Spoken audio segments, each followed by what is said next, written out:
Tonight, we learn more about the two spies that were arrested by the FBI Monday for running an illegal Chinese police station in New York City.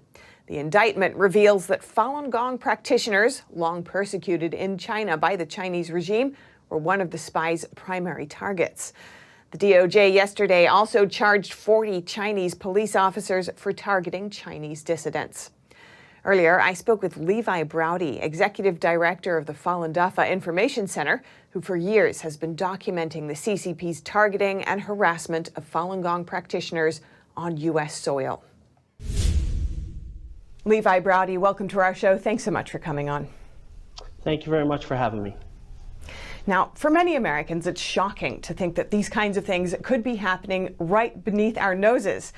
But for you, you're no stranger to these kinds of tactics from the Chinese Communist Party. So what's your response to these latest charges and arrests?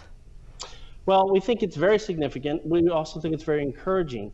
And as you mentioned, this is not something that's new to us. We've been dealing this for more than 20 years, be it death threats, physical assaults, break-ins to our homes, online harassment, interfering with our livelihood, threatening family members back in China. So there's a whole litany of issues that we've been facing at the hands of CCP agents. So very encouraged to see the DOJ take this step. And do you have any specific examples of the Chinese Communist Party targeting Falun Gong practitioners on U.S. soil? So many. I'll highlight just a couple. We have a Falun Gong practitioner who at the time was helping pioneer software so that people inside China could reach the free internet. He was in his home in suburban Atlanta. A couple of Asian men knocked on his door pretending to be delivery men for water, broke in, beat him up, wrapped him in a blanket, and took nothing from his home but computers. So that's one example. Another example here in New York City, actually. Some years ago, there was a huge mob that was organized to assault, verbally abuse, and sort of harass Falun Gong practitioners right there on the streets of New York City for many days.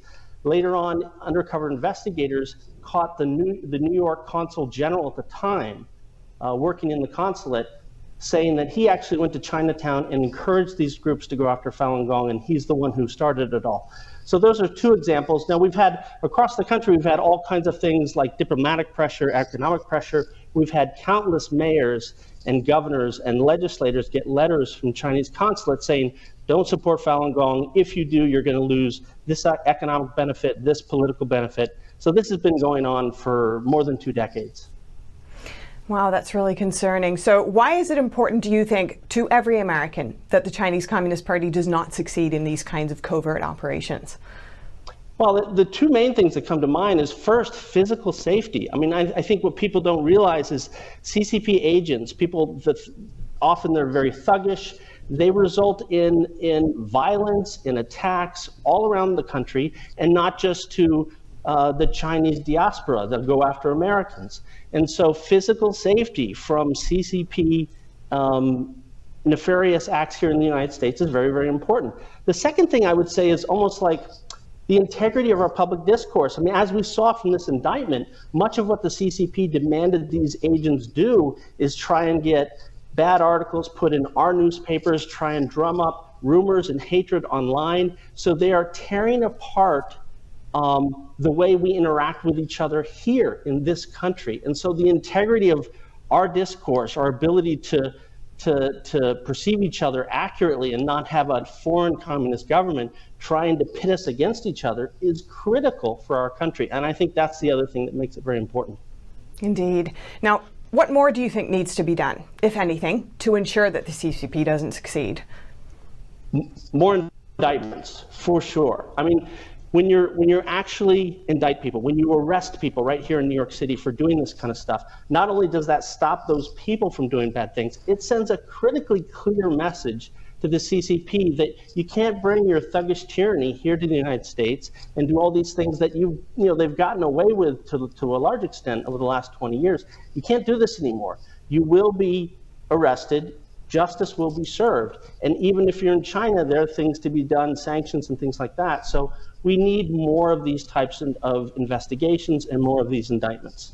We have 1 minute left. Do you have any final thoughts to share with our viewers? I think the most important thing is to understand the sheer scope and scale of what this is. Again, these indictments, as important as they are the tip of the iceberg.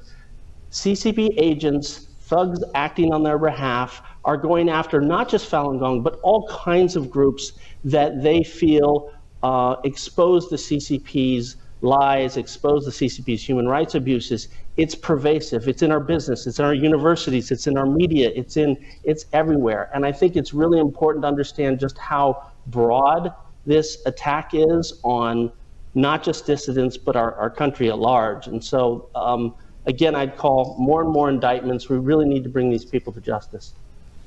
Levi Browde, Executive Director of the Falun Gong Information Center, thank you so much. Thank you.